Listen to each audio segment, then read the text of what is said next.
8h11 et vous êtes toujours en direct sur TV Finance et Boursorama. Nous recevons à présent David Chevènement, le fondateur de Bizy, pour 10 minutes de parole de dirigeant. Bonjour David. Bonjour. Alors est-ce que vous pouvez nous parler de Bizy? Qu'est-ce que ça fait Bizy? Oui, alors Bizy c'est un logiciel à destination des cadres et managers en entreprise pour les aider à s'organiser sans effort avec leurs équipes et à être plus efficaces au quotidien. Parce qu'aujourd'hui, si vous prenez un cadre en entreprise, il passe en moyenne 3 heures par jour dans ses mails, c'est plus de 100 mails par jour, il passe 2 heures en réunion, ce qu'on appelle nous la surcharge collaborative, c'est-à-dire qu'il se réunit avec les gens juste pour leur expliquer où on en est sur les choses. Et finalement, il passe beaucoup de temps à collecter de l'information et il n'a pas beaucoup de temps pour l'organiser. Donc nous, on a conçu une solution pour lui permettre d'organiser toute cette information sans effort et de piloter ses plans d'action simplement en parlant à un assistant. Donc c'est une application web? C'est une application web, tout à fait.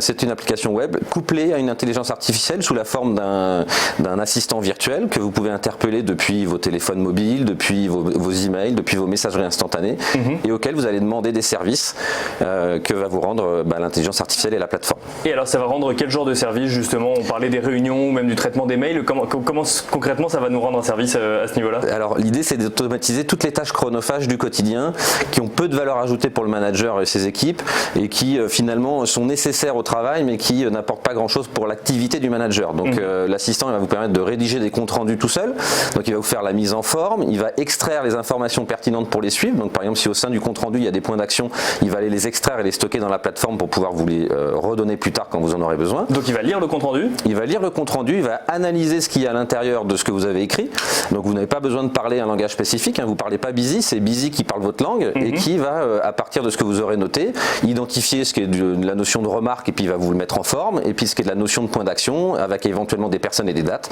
il va les stocker pour pouvoir, quand vous allez demander un rapport sur qu'est-ce que j'ai à faire la semaine prochaine, si dans votre dernière réunion vous avez pris des actions pour la semaine prochaine, il va vous les ressortir. Il va aussi automatiser le suivi de plan d'action, c'est-à-dire que je vois que vous avez un petit post-it sur votre bureau, typiquement ce genre d'action, vous allez pouvoir directement les envoyer à votre assistant virtuel pour dire tiens, note-moi de rappeler Nicolas la semaine prochaine pour faire un point, voilà, il va le noter. Et donc ça, comment on lui demande concrètement? On lui parle? Alors aujourd'hui on peut lui parler ou lui écrire. Nous, essentiellement notre intelligence artificielle traite du langage écrit, ce qu'on appelle la compréhension du langage naturel, mais ensuite vous pouvez parler à Siri qui va envoyer un mail à Bizy et Bizy va comprendre ce que vous lui demandez, donc vous pouvez tout à fait parler. On parle à son téléphone à une première intelligence artificielle qui va ensuite l'envoyer à une deuxième intelligence artificielle et qui va régler le problème ou en tout cas noter le point que vous lui avez demandé. Exactement, puisqu'en fait quand vous parlez à Siri, elle va comprendre qu'il faut envoyer un mail à Bizy et le contenu du mail va lui-même être analysé par l'intelligence artificielle de Bizy. Alors l'intelligence artificielle elle fait, je le disais, des comptes rendus, du suivi d'action, mais elle peut aussi faire des rapports. Vous pouvez tout à fait lui dire tiens, j'en suis où sur mon projet Microsoft ou mon projet Bizy, et il va vous ressortir toutes les actions associées à ce projet-là que vous auriez pu envoyer dans différentes communications avec lui. Elle va aller chercher quoi par exemple? Elle va aller chercher dans vos mails, potentiellement dans les dossiers de votre ordinateur aussi? Alors elle ne cherche pas dans les dossiers de l'ordinateur aujourd'hui, elle cherche dans les mails, elle cherche dans les comptes rendus. Un certain nombre de gens, j'imagine. Exactement. On pourrait, c'est dans la roadmap de pouvoir effectivement se plugger sur votre répertoire, vous y mettez des documents, vu qu'on lit du texte, on pourrait tout à fait analyser vos documents pour voir s'il y a des choses à faire dedans. C'est quelque chose qui pourrait être fait, qu'on ne fait pas aujourd'hui, mais qui serait tout à fait possible dans un futur proche. Et alors, vous nous avez dit quelque chose tout à l'heure, vous nous avez dit, c'est pas vous qui parlez le langage de Bizy, c'est Bizy qui parle votre langage. Et ça, c'est un peu la définition finalement de ce qu'on appelle l'intelligence artificielle ou le machine learning, c'est qu'en fait, elle va apprendre à vous comprendre en fait au fur et à mesure. C'est exactement ça. Nous, quand on l'a formée, elle parle le langage des concepteurs de Bizy, et puis quand on l'a mis dans les mains de nos premiers clients en bêta, il y a de ça presque un an maintenant, on s'est aperçu qu'on n'avait pas pensé à tout. Même si on avait fait beaucoup de brainstorm, en fait, on a tous des langages différents, on a tous des métiers différents, et elle a appris.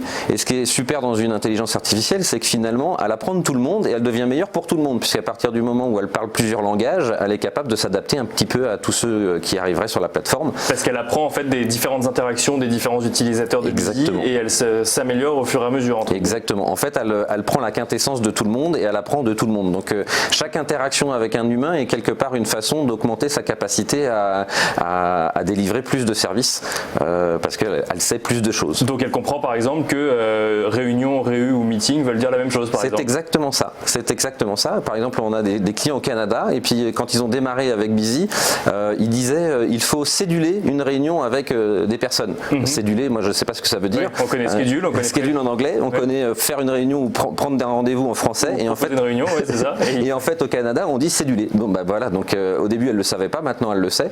Donc, quand vous lui dites, je dois céduler une réunion avec Nicolas, elle saura ce que ça veut dire.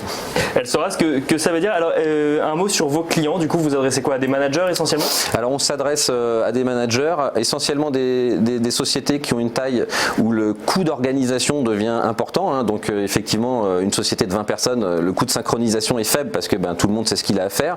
Quand vous commencez à passer le cap des 200, 300 personnes, vous commencez à avoir des réunions, des comités, simplement parce que la masse de gens à coordonner fait qu'on a besoin de partager des plans d'action, de définir des axes stratégiques, des priorités, et le volume d'informations augmente exponentiellement. Donc nos clients sont plutôt à partir de 300 personnes en entreprise, et puis managers, cadres dirigeants, directeurs de département, directeurs de BU, qui ont besoin de coordonner leurs équipes et puis d'avoir une vision en temps réel sur ce qui se passe.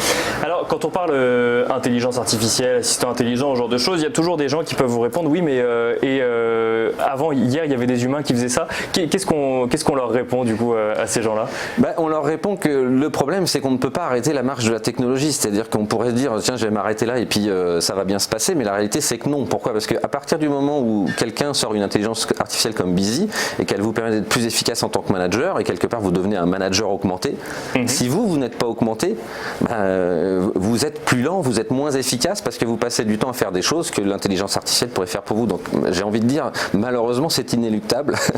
Ça remplace pas le boulot du manager, parce qu'en fait le manager lui peut prendre du temps pour réfléchir à son activité, mieux planifier, mais il arrête de perdre du temps à faire des comptes rendus, à aller chercher dans ses différents documents tout ce qu'il avait à faire, les différents comptes rendus. Ce qui, vous me l'accorderez, ce ne sont pas des activités à haute valeur ajoutée pour un manager. Ça lui permet du coup de se concentrer effectivement sur là où il apporte de la valeur au sein de l'entreprise. Les prochaines étapes chez Busy, quelles sont-elles du coup? Alors là, on vient de rentrer dans le programme Startup Innovante de Microsoft, qui est à fond sur ce qu'ils appellent la Digital Workplace, Modern Workplace, autour de Microsoft Teams. Donc on est parmi les quelques entreprises innovantes qu'ils ont référencées.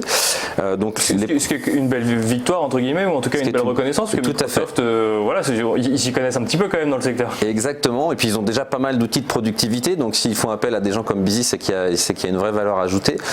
On est complètement du coup intégré dans l'environnement Microsoft, parce que évidemment dans le quotidien des gens, tout le monde utilise, une bonne partie des gens utilisent Outlook, va utiliser les outils Office. Donc nous on s'est mis là-dedans avec une valeur qui est de consolider l'information de tous les systèmes Microsoft, parce qu'aujourd'hui vous en avez un peu partout dans toutes les applications Microsoft.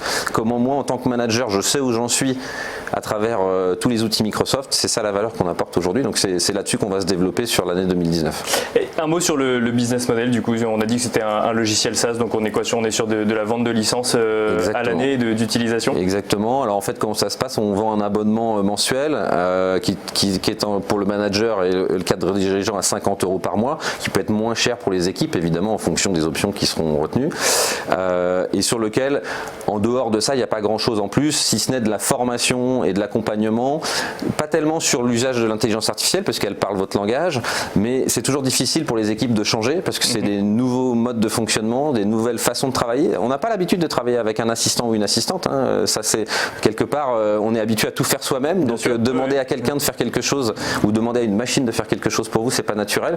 Donc on accompagne aussi les gens là-dessus dans le business model sur la conduite du changement. Et puis j'imagine qu'on doit aussi les accompagner sur le fait que certains doivent, alors on l'a dit, ça leur permet de se concentrer sur des tâches à plus haute valeur ajoutée, mais certains doivent avoir besoin de changer un peu leur organisation, de dire attendez, hier on me demandait de faire ça, j'y ai accordé une importance, aujourd'hui il faut que j'accepte de travailler différemment.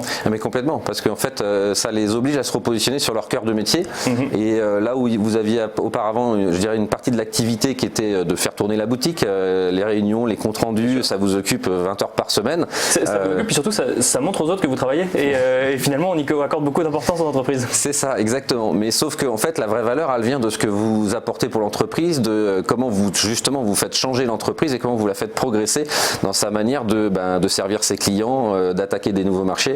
Et donc quelque part ces 20 heures, il y a une petite phase d'adaptation, mais vous en faites quelque chose de plus intelligent et pour vous et pour l'entreprise. Et du coup, dernière question, David Chevènement, qu'est-ce qu'on peut vous souhaiter pour la suite ou qu'est-ce qu'on peut souhaiter à Busy pour la suite? Plein de clients, plein de réussites avec Microsoft et une intelligence artificielle qui comprend 100% des gens, ce qui est pas loin d'être le cas, mais pas encore le cas. Et alors on a vu une petite vidéo qui a tourné en même temps, ça veut dire que tout le monde appelle Busy aujourd'hui, on envoie un message à Busy directement, on dit Busy, prévois-moi un... C'est ça, dis Busy, rappelle-moi d'appeler Nicolas la semaine prochaine, dis Busy, fais-moi le compte rendu de cette réunion, et c'est l'équivalent du dis Siri mais pour les managers. Et voilà, on pourra demander à Busy de nous passer le replay de cette interview. Du coup, merci beaucoup David Merci à vous, Nicolas. Et je rappelle que vous êtes le fondateur de Busy.